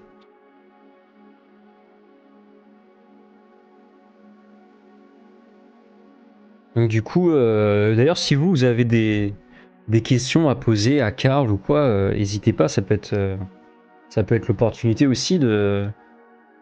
Bah, je pense qu'ici, dans le chat, il y a beaucoup de joueurs qui connaissent bien la scène compétitive, etc. Donc, mm, vous devez déjà bien, pour la plupart d'entre vous, connaître Karl, au moins deux noms, etc. Tu m'entends? Ouais, c'est bon, t'es Ouais, c'est revenu. bon. Ouais, franchement, là, j'étais terrifié, hein. J'ai mis un petit coup dans mon PC, c'est une cour. J'ai Ouais. cogné sur mon bureau. Et là, il a commencé à crier, faire des bruits bizarres. On dirait vraiment qu'il allait plus jamais se rallumer, hein. Ah oui, c'est Là, je suis terrifiant ça. content. Ok, il a l'air de tenir la route. Ouais, c'est bon. Ouais, du coup, on parlait un peu de la dimension voyage, un peu dans les tournois, etc. Toi, tu disais, vas-y, enfin, je serais pas forcément allé visiter ces pays-là, etc. En termes du goût du voyage, à quel point aussi peut-être c'est ça qui te donne envie de, je sais pas, d'aller à Hawaï visiter par exemple, je sais pas, la volonté un peu de changer de, tu sais, voyager quoi, Ouais, changer d'endroit où t'es et tout. en vrai, non, je pense que c'est surtout Pokémon qui me fait voyager, hein. J'ai envie de surtout de jouer, quoi. Hmm. Genre, les événements, je trouve ça trop bien. Au début, je trouvais que c'était trop long, les 9 rondes, mais maintenant, je me les injecte dans les veines, ces 9 rondes-là, hein. Donc ça, en plus du voyage, je pense que ça fait vraiment un bon mélange, quoi. Ça donne envie. Après, c'est vrai que au final, ça coûte cher à l'année, quoi, de faire tous ces événements. Et bon, comme je suis un étudiant, les étudiants, c'est bien connu qu'ils sont bien pauvres. Ouais. Au final, c'est chaud. Mais bon, j'ai quand même trouvé le moyen de faire tous ces événements dans l'année. Même si les deux derniers, je me suis fait carry par Ryan parce que il m'a dit je pouvais venir dans sa chambre à Stockholm, par exemple, sinon j'aurais pas pu, moi, payer un logement. J'ai pris que Hmm. le billet d'avion. Ouais, bah Voilà. c'est vrai que c'est un sacré budget et cette année en particulier avec les championnats du monde à Hawaï, ça fait une saison qui est quand même super chère au final quoi. Donc c'est Bah, clairement quelque chose qui est pas à négliger ça, hein. j'espère vraiment que les prochains Worlds ce sera en Europe. Ah moi aussi, hein. Franchement, je pense que ça aiderait beaucoup. Oui, a priori, je me vois mal retenter une qualif aux Worlds si c'est pas en Europe. Ouais. Mais bon, ça après, c'est normal aussi, tu vois. Faut savoir. faut savoir aussi jouer un peu avec ce jeu-là. C'est le fait que ce soit des championnats du monde, bah, ça peut être partout dans le monde, tu vois. C'est ça aussi qui entretient le truc stylé, quoi. C'est que bah, tu peux aller partout dans le monde en jouant à Pokémon. C'est quand même incroyable, quoi. Ce côté où il y a tous les meilleurs joueurs du monde qui se retrouvent pour décider qui sera le meilleur, c'est assez fabuleux comme concept, hein. Ouais, franchement, c'est ça. Et voilà. Alors, j'espère vraiment pouvoir faire mes premiers Worlds là, parce que j'avoue que si je peux pas aller à Hawaï, je vais avoir du mal quand même à même juste regarder les Worlds, parce que ça va me rendre triste, genre de me dire que je rate l'expérience, que je serai pas là, je suis pas là-bas, etc. Et ouais, j'espère vraiment pouvoir, j'espère vraiment pouvoir y aller, parce que sinon je pense que j'aurais du mal à les apprécier ces Worlds. Ouais, bah tu m'étonnes. À part si c'est Adam qui gagne, là franchement j'aurais aucun problème. Est-ce que toi t'es... Parce que bon, je commence à avoir invité pas mal de joueurs français là sur cette chaîne pour parler de leur saison et du VGC. Est-ce que t'as des joueurs, des pronostics que tu sens bien, que tu vas... Parce que tu disais, bon, tu vois peut-être Adam aller chercher une grosse perf, pourquoi pas gagner Est-ce que, un peu, on va dire un peu sérieusement, c'est quoi tes pronostics sur les perfs françaises? Sur les haters, bah, franchement, j'ai aucune idée. Franchement, moi, ce que j'aimerais, franchement, c'est que ils fassent tous des bonnes paires. Par exemple, Léo, je sais que depuis le début de la saison, il veut chercher son day 2. Je sais pas, il a perdu combien de win and in. Il est même renommé win and in loser. Donc là, j'aimerais vraiment que Léo, par exemple, il aille chercher son premier day 2 au World, ce serait beau. Parce que là, franchement, elle est le pauvre. Je sais pas s'il a perdu 3 ou 4 win and in, mais par pitié, laissez-le goûter un peu. Ouais, parfois il y a aussi le hasard qui fait que quand ça veut pas, t'as manque de chance, etc. C'est pas évident, hein. Il y a des malédictions à lever, hein. De fou, de fou. Mais oh, moi, celui que j'attends vraiment, c'est pour la saison prochaine, Peter, franchement. Là, Peter, déjà, il avait fait un petit arrêt d'entraînement avec Marco Fierro. Et je trouve qu'il avait énormément progressé. Et la saison prochaine, il va faire une saison complète. Donc lui, c'est vraiment quelqu'un que j'attends, hein. On, on s'est promis qu'on va faire toute notre saison ensemble, là. On va faire nos Worlds. Allez, let's go. Et franchement, ça, c'est quelque chose que j'attends beaucoup. Ça fait plaisir. Ah bah, ça donne de la hype aussi pour la saison prochaine. Parce qu'on a parlé un peu de mécanique, ça c'est un peu en général un des points que j'aborde. C'est aussi la question de la méta, du format, etc. Si on reprend un peu dans ta façon de découvrir le jeu, toi tu t'as dit que tu avais commencé vite fait avec Écarlate et. Non, avec Épée et Bouclier, mais que le Ouais. Dynamax ça t'avait refroidi. Qu'est-ce que tu Ouais. penses de la Terra cristallisation Oh, bon, moi, je pense que quand la terre à cristallisation, elle va partir sur Ekinito, hein. Parce que vu que j'ai commencé avec ça, je pense que ça va me faire bizarre, genre, quand ça va partir, oh, il y aura un petit temps d'adaptation, parce que là, je trouve que c'est juste trop bien. Après, j'ai pas connu sans, donc je peux pas vraiment comparer, mais je pense que ce sera bizarre, hein, quand je vais jouer sans un peu au début. Je trouve que, vu que j'ai pas connu les autres mécaniques, je peux pas vraiment comparer, mais pour moi, la terracristallisation, c'est juste trop bien. Ça apporte trop de trucs.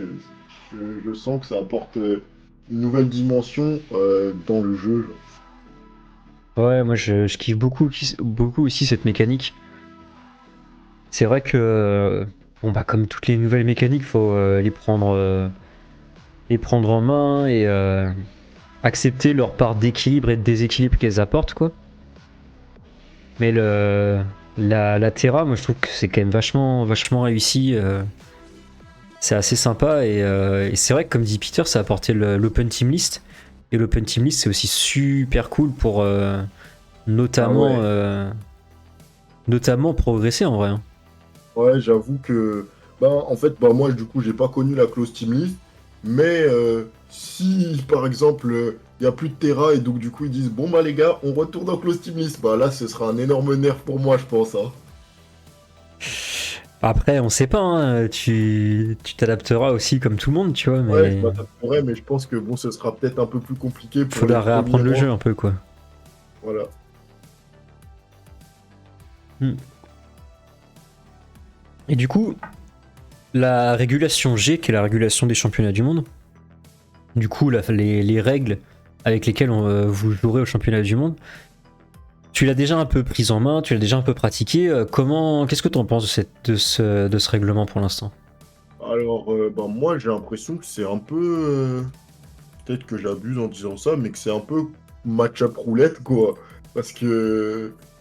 euh, Bah, en fonction du restreint que tu joues, bah, t'es sûr que t'as des match-ups qui sont quasiment, qui sont vraiment, qui sont quasiment ingagnables, et t'as des match-ups contre d'autres restreints où t'auras beaucoup plus de facilité.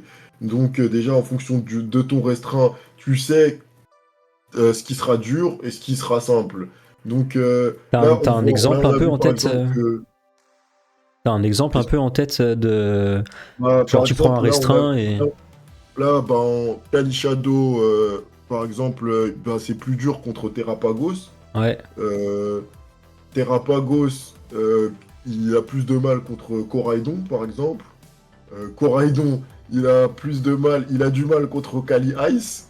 Je dirais pas que Kali Shadow, il bat Kali Ice, mais bon, moi, personnellement, j'ai pas vraiment de difficulté à battre Kali Ice avec Kali Shadow. Mhm. Donc, du coup, ça fait un peu un cercle. Et là, par exemple, ben, Zamazenta, il avait gagné à Stockholm, mais Zamazenta, par exemple, contre Kalishado, bah, c'est nul.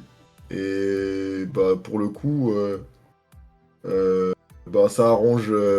Par exemple, je sais que Hippolyte, en entrant dans le tournoi, il se disait bah, s'il y a des Zamazenta, bah, ça nous arrange. Parce que.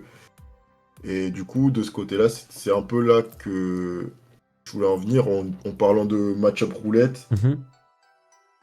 Et c'est pour ça que j'ai envie de voir comment ça va se développer au NAIC, puisque bah, c'est sûr que ça va bouger, il y aura des nouvelles équipes. Par exemple, bah, aussi Miraidon, il n'était pas du tout joué, et en un tournoi, bah, c'est devenu euh, vraiment un nouvel archétype dans la méta. Par exemple, au premier jour à Bologne, c'était le premier en utilisation dans les restreints. Après, ça a diminué au deuxième jour, bien sûr, mais ça montre que bah, là, directement, il y a eu beaucoup d'usage, quoi. Ouais, c'est clair. Bah, moi, je pense que je te rejoins pas mal sur l'idée de match-up roulette et j'ai l'impression que c'est obligatoire avec un format avec un seul restreint que ça va forcément se tourner vers un match-up roulette, quoi. Genre, Ouais. et ça fait que j'ai peur que le format il soit pas si intéressant que ça dans son évolution, dans les temps qui viennent et la façon dont il va évoluer, que ça devienne de plus en plus match-up roulette et du coup potentiellement frustrant Ouais. à pratiquer, quoi, parce que si jamais tu fais un peu le mauvais call de la méta, vas-y, tu te fais Ouais. soulever dessus parce que t'as que des mauvais match-up, ou alors si dans ta journée de jour 1 tu tombes sur la moitié de mauvais match-up alors qu'il n'y en a pas forcément tant que ça, mais bah c'est Moi, frustrant, je quoi. sais pas pourquoi je suis assez optimiste. J'ai l'impression qu'on va voir de belles choses et que bah, ça va encore se développer. J'y crois. Ouais, tu vois bien une évolution un peu avec des nouveautés qui arrivent et qui déstabilisent un peu parfois ce côté match-up roulette et qui empêche un peu le fait que ce soit trop dépendant, quoi, Ouais. de ce niveau-là. Par contre, je pense que en vrai, quand tu builds bien, il y a toujours moyen de s'en sortir. Parce Ouais. que, bah, par exemple, on l'a vu avec Hippolyte lors de son top 8. Pour nous, les pires choses, c'est vraiment c'était Terrapagos et le Mirror. C'était ça les match-up vraiment les plus chiants. Et le match-up qu'on avait entre guillemets abandonné, c'était Kyogre. C'était possible de gagner, mais c'était quand même Ouais. compliqué. Et il a battu Terrapagos. En plus, c'était la pire version avec Covercloak. Ça veut dire que la façon dont il a construit l'équipe, et ben, même pour le pire match-up, il y a une façon de gagner. C'est juste que c'est plus dur. Mhm. Mais donc, En plus, c'est satisfaisant quand même quand tu sais que c'est pas un bon match-up et que bah, tu gagnes quand même. Ouais, ça c'est clair. Comme il a fait à sa Game 3, il a même pas pris Calyrex Shadow. Il a quand même gagné. Ouais, incroyable ça. C'était du grand D'ailleurs, art. je voulais te demander, Ouais. bah, je sais pas si tu as joué un peu depuis en règle G, vu que je sais que toi, tu es plutôt équipe Trick Room, Mhm. mais du coup, tu as été un peu gâté avec Kali Ice, donc je sais pas si tu as pu tester un peu. Bah, j'ai pas tant joué Kali Ice, j'ai testé un peu des trucs. Moi, j'aime beaucoup Terrapagos avec la cape obscure, du coup. Ah, J'aime beaucoup ah, ça. J'aime beaucoup, j'aime beaucoup aussi, bah, du coup, le Kali Shadow, le Silver Roi de l'effroi. ouais. Et c'est vrai que en Trick Room, il y a des trucs aussi sympas à faire. Après, j'ai pas non plus tryhard une team ou quoi. Ouais, t'as joué, vu que t'avais pas trop de tours. Ah bah si, t'avais Bologne, normalement, t'avais prévu quoi pour Bologne? Vu que bah, Mais t'étais censé venir, j'ai vu que t'as eu un problème avec les ouais, bus, ils ont ouais, c'est annulé. ça. J'ai eu un problème de bus annulé, mais j'étais censé ramener justement Terrapagos Cap Obscur. Ah, ok. Petite équipe bien sympa qui, enfin, je trouve qu'il faisait bien briller Terrapagos, quoi. Ah, Mais pour le bon, coup, malheureusement, ce sera pour une prochaine fois. Mais je pense qu'il y a, en Trick Room, il y a de quoi se faire plaisir dans la méta actuelle, que ce soit avec Silver Roi, du froid, ou de l'effroi même. Je trouve qu'il va bien aussi avec des équipes distorsion. Je trouve que Miraidon, il rentre bien aussi dans les équipes distorsion. Donc il y a de quoi se faire plaisir en vrai avec distorsion dans la méta. Et c'est vrai que je voulais rebondir un peu sur ce côté match-up roulette. Ce qui est vraiment embêtant quand c'est du vrai match-up roulette, c'est que quand t'as pas le match-up, c'est très très très dur de gagner. Alors que là, comme tu faisais remarquer, si ton équipe elle a un peu bien faite dans cette méta, si t'as pas le match-up, normalement tu peux aller chercher un truc, quoi. ouais, vraiment, c'est ça. Et du coup, pour continuer un peu la discussion méta, toi tu disais que t'aimais bien jouer Silver Roi de l'effroi. Est-ce que tu penses qu'il y a Ouais. quand même des restreints qui sont bien meilleurs que d'autres ou que Bah, ça s'équilibre un peu quand même finalement? bah non, bah j'avoue que bah, des fois, par exemple, je vais pas aller jouer Lugia et Oh, hein, ils sont bien beaux, tu vois, on les aime bien, tout ça, mais je pense que c'est un peu se tirer une balle dans le pied, hein, de jouer des Tourem White et des trucs comme ça. C'est comme je te disais tout à l'heure, hein, tu peux pas jouer tout le temps les Pokémon que t'aimes, quoi. C'est clair. Là, faut prendre les choses fort. Faut prendre les choses fort. On te donne des restreints qui ont des moves en zone à 120 de puissance, sans précision. Pourquoi tu vas aller te fatiguer à prendre des choses moins fortes, quoi? Bah ouais, c'est clair. Je suis entièrement d'accord avec toi, hein. Après, là, je sais pas si je vais continuer à jouer Kali Shadow parce que bon, moi j'avoue que j'aime bien être un peu différent. C'est-à-dire que bah là, tu vois, Kali Shadow de base, quand j'ai pris l'équipe, c'était il y a un mois et quelques. C'était le moment où tout le monde disait, ouais, Kali Shadow, il est nul, nanana, je sais pas quoi. Donc moi, ça m'arrangeait. J'étais là avec ma petite équipe, avec mon petit Clef. Il y avait pas beaucoup de gens qui jouaient ça. Et maintenant que je vois que bah ça a été un peu rendu populaire, ils l'ont bien montré en stream à Doipo, comme il dit Peter, et bah là apparemment sur le ladder déjà il y a beaucoup de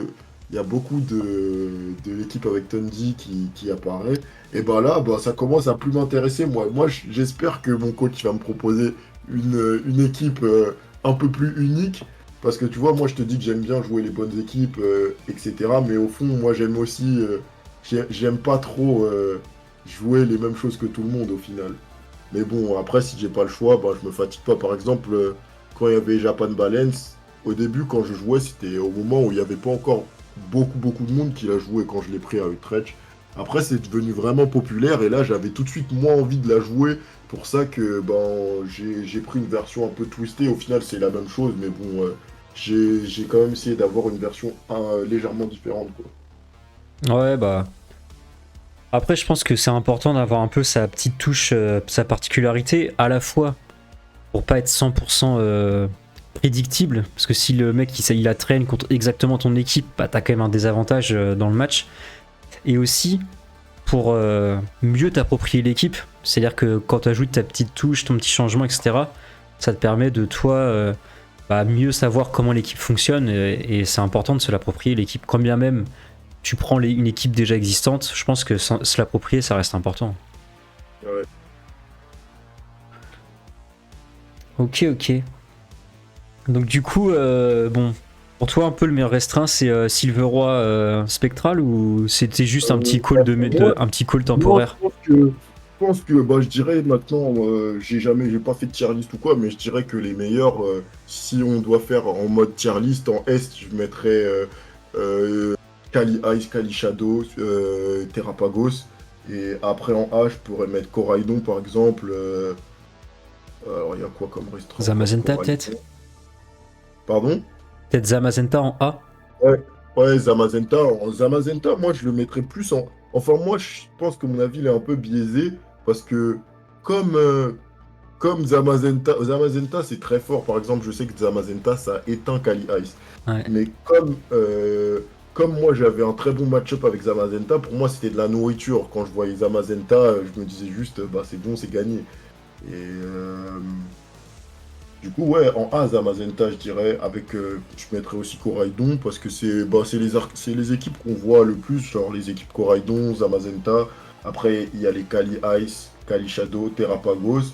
Et ensuite, bah, Kyogre, c'est fort, mais je sais même pas si je le laisserais en.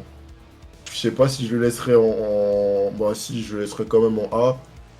Et après, ben, pour moi, y a pas autre chose à jouer, quoi, hein. Genre, avant, je pensais que Groudon allait être fort, mais je pense, bah, j'y connaissais pas vraiment le format des restreints. Là, je Ouais. vois qu'au final, Groudon, c'est pas trop son format. Donc, à part ceux que j'ai cités, franchement, pour moi, c'est des poubelles, hein. Même Lunala, il y a quelques Lunala qui font des trucs avec des Lunala avec du placement, double fake out, etc. Mais désolé, pour moi, c'est le garage, hein. Oui, mais autant jouer Spectreval ou Ouais. Terrapagos pour faire ça. Après, je pense que voilà, moi j'avais fait une tier list d'ailleurs à l'époque et je pense qu'il y a quand même pas mal de restreints où tu sais il y a un truc à faire, tu sais il y a peut-être une petite arnaque à trouver, une petite façon de se servir du poké en l'entourant bien qui le rend compétitif, tu vois. Mais c'est vrai Mais, que ah ouais, la liste que t'as donnée de top, top de la méta, je suis ouais, assez d'accord. Il y j'ai a oublié Nusheni Miraidon. qui dit que t'as peut-être oublié Miraidon. Ouais, j'ai oublié Miraidon, c'est vrai. Zach, désolé, mais là, désolé, Zacian, mais quand il y a Incineroar qui peut venir et repartir 6 fois, frère, c'est bon, reste à la niche, Zacian. Ouais. C'était bien dans épée et bouclier, mais il a pris trop cher. Ils lui ont retiré 20 de base stat en attaque, ils ont nerf son talent, et là, maintenant, c'est bon, tu peux l'intimider 1000 fois. Je trouve que c'est trop facile de jouer autour. Ouais, pour moi, t'es obligé de le jouer avec dans Slam, Zacian, si tu Ouais. joues. Et ouais, bah ouais, c'est vrai. Sinon, Miraidon, comme il a dit, je l'ai oublié. Et ouais, c'est tout, hein. Après, pour moi, c'est pas sérieux, hein. Tu vas pas ramener Mewtwo, hein. Tu vas pas ramener Lugia, même s'il y a un Lugia qui avait perf en Amérique, là, pour moi, c'est une équipe de trolls, hein. Bah oui, oui. Oui, ou alors, à un moment donné de la méta, il a réussi à trouver une équipe qui fait le taf, mais il suffit de changer un move dans ton équipe pour pouvoir contrer ça, et puis c'est réglé, tu vois. En général, tu sais, ça marche bien parce que les gens l'avaient pas prévu, tu vois, mais une fois que c'est connu, c'est terminado, hein. Ouais. Ok, donc bon, ça donne une piste un peu sur ce que tu risques sur ce que tu risques de jouer au championnat du monde ou toi Ouais, t'es en mode si mon coach il me dit de jouer Necrozma aile de l'aurore, jouer Necrozma aile de l'aurore quoi. bah, s'il me dit ça, franchement, je pense que je vais le croire, hein, parce que s'il me dit ça, c'est qu'il sait ce qu'il fait. Bon, de toute Ouais. façon, après, dès qu'on aura fini l'interview, je vais te dire c'est qui le coach, etc. Et bah, je pense que tu comprendras que à ce moment-là, si lui me dit ça, c'est que bah, il a raison, je pense tout simplement. Ouais, bah t'as raison, je pense, hein. Mais bon, je pense que bah, en voyant un peu le style du joueur, je pense que franchement, ce sera soit Kali Shadow, Kali Ice, Terrapagos, hein. Après, peut-être peut-être en vrai, je pense que ce sera que un truc sérieux, ce sera un Pokémon sérieux en tout cas, ce sera pas Lugia ou Oh. Ça me fait marrer que tu cites Lugia et Oh-Oh à chaque fois, du coup, je me demande si est-ce que t'as commencé Pokémon avec la deuxième génération.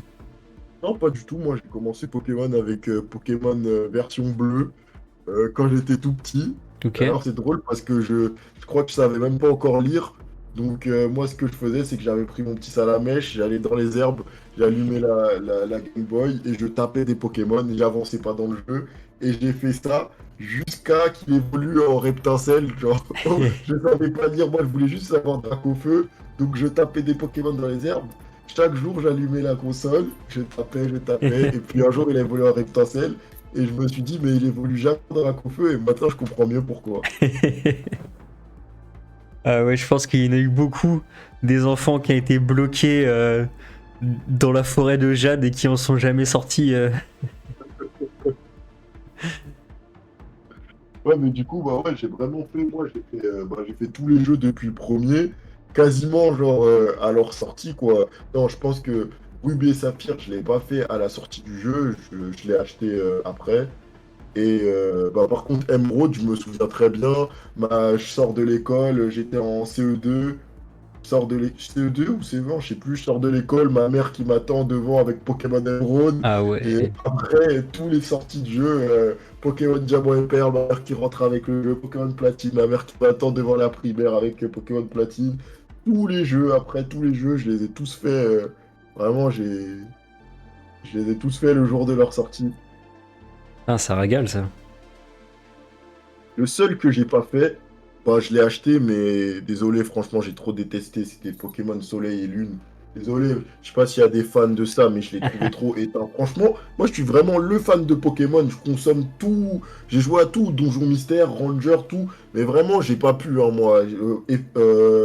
Soleil et Lune, j'ai trouvé trop gaze. J'ai pas réussi à le finir, hein. J'ai essayé de me forcer, j'ai avancé. J'ai joué une dizaine d'heures, mais vraiment, c'est le moment où je me suis dit, mais qu'est-ce qu'ils ont fait à Pokémon? J'aime plus Mhm. là.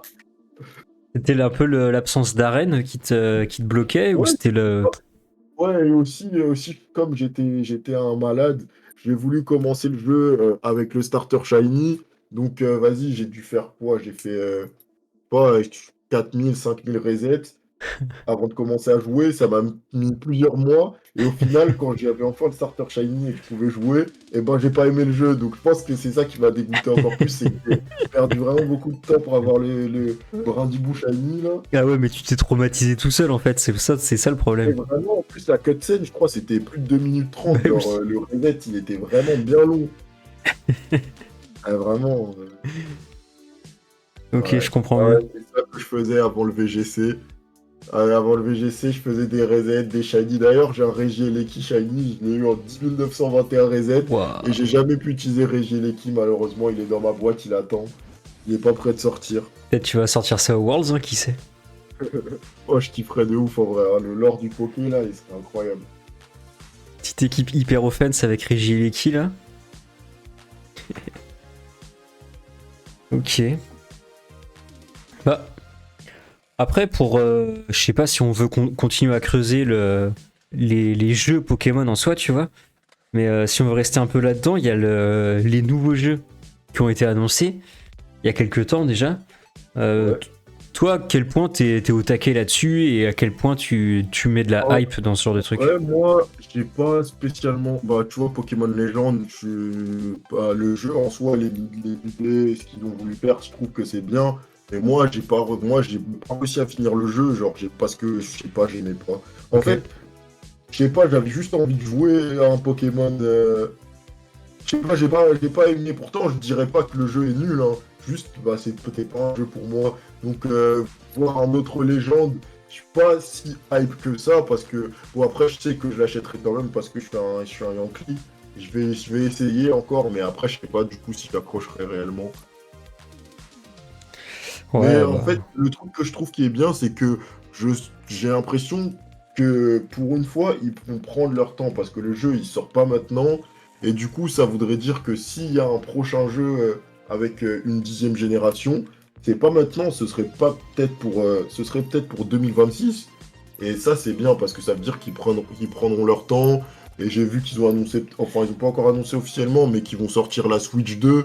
Donc, s'ils font un nouveau jeu avec une 10e génération, il y aura sûrement des avancées. Après, voilà, faut pas trop avoir confiance en eux. Donc, dans tous les cas, j'achèterais, mais bon, Ouais, bah, je trouve que c'est bien qu'ils prennent un peu plus leur temps plutôt que sortir un jeu par an.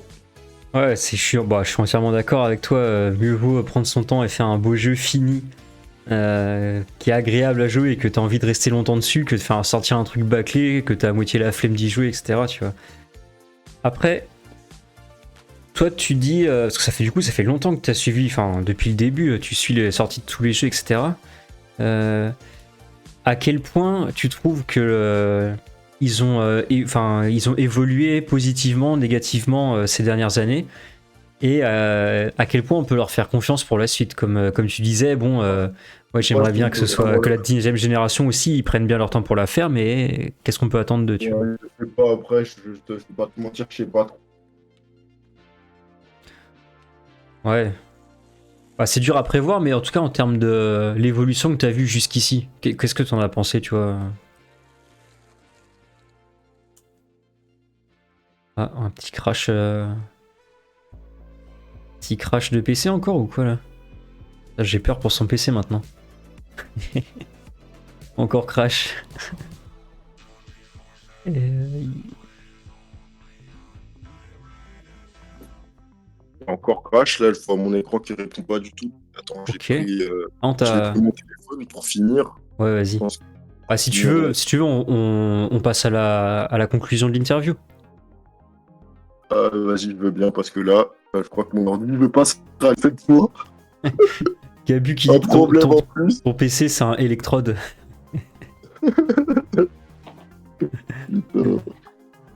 Ouais, bon, bah alors, on va passer à la conclusion de l'interview. Euh, on va conclure sur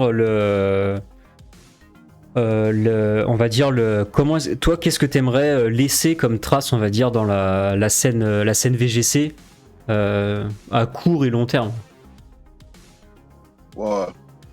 J'aimerais juste, euh, j'aimerais juste montrer que, genre, en tant que nouveau joueur récent, eh ben, c'est possible d'atteindre un bon niveau euh, sans spécialement, genre, comment dire, sans spécialement avoir de talent particulier, quoi. Parce que bon, je suis pas un génie de Pokémon, c'est juste que je joue beaucoup, donc je commence à m'améliorer, mais je sais qu'il y a des gens qui peuvent se décourager vite, par exemple, s'ils n'arrivent pas à avoir un peu de résultats, même si c'est juste gagner quelques games sur le ladder ou quoi. Et je pense que vraiment ce que j'aimerais montrer, c'est que bah, juste déjà avec une bonne mentalité, ça peut vraiment faire le travail déjà pour avoir des petits résultats, que ce soit en locaux ou même pour un nouveau joueur, ça peut déjà être un objectif de finir en positif dans un événement, des choses simples comme ça. Mhm. Ouais, t'as un peu envie d'être un exemple, de dire bah voilà, si vous donnez les moyens, vous pouvez avoir des résultats. T'as envie de montrer que c'est possible, quoi. Voilà. Ah, c'est stylé, hein, c'est un beau message, je trouve. C'est un beau message pour conclure. Est-ce que tu as éventuellement quelque chose que tu as envie de rajouter, un sujet dont on n'a pas encore, dont on n'a pas abordé, que tu voulais évoquer ou...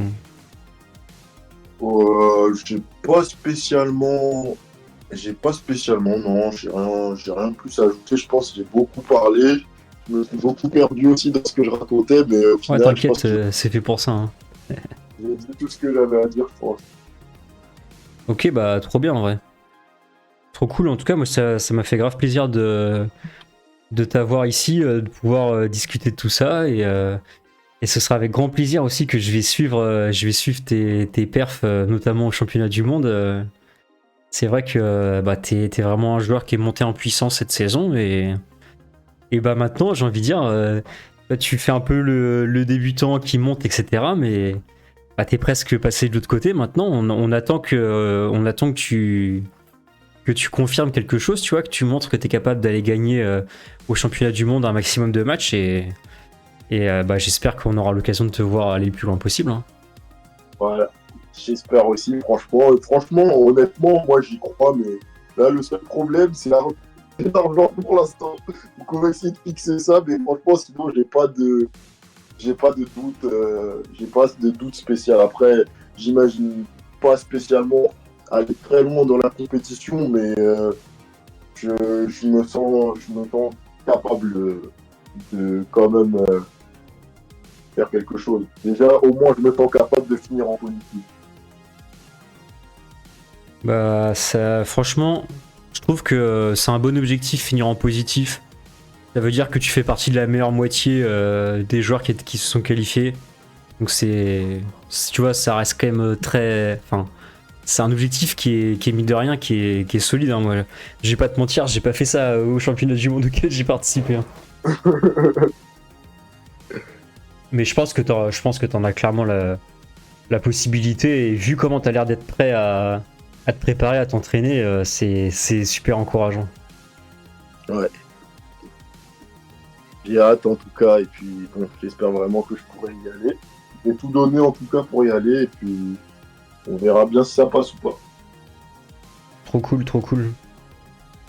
Bah écoute, sur ce, Karl, je te dis merci d'être passé ici. Je te... Merci à toi de m'avoir accueilli, hein. Ah bah ça avec grand plaisir. Et puis je te souhaite une bonne soirée et puis on va lancer un petit raid chez Red Silver, je vois qu'il fait son récap de Bologne. Si vous voulez Ouais. continuer à parler de VGC, on va aller le voir, on va aller lui faire coucou. Si vous avez kiffé un peu l'interview, etc., je vous encourage à suivre ma chaîne. Hein. Je vais continuer à faire les interviews des joueurs français qualifiés au championnat du monde. Donc ça permet aussi d'entretenir le côté communauté, etc. Je trouve ça sympa de faire ça. Et si vous voulez suivre un peu ce que je fais en stream, j'étais pas mal en pause ces derniers temps, mais je reprends un peu de l'activité tranquillement. Donc n'hésitez pas à rejoindre mon serveur Discord, je mets le lien dans le chat. À noter que on a une interview qui arrive demain à la même heure, 20h, le début. Un indice. Je vous donne un indice de qui est l'interview ou pas? Est-ce que je vous donne un indice de qui sera interviewé demain? Allez, je vous donne un indice. Réfléchissez bien. Et j'espère que vous serez aussi nombreux pour venir voir, le stream de demain, qui sera aussi très intéressant. Continuer à discuter d'arrivée des championnats du monde, de comment est-ce que les gens s'approprient le VGC. Moi, je serai là en tout cas. Ah, let's go. Let's go, let's go.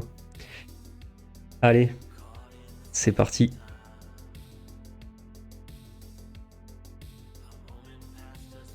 C'est parti. Et la fin du stream.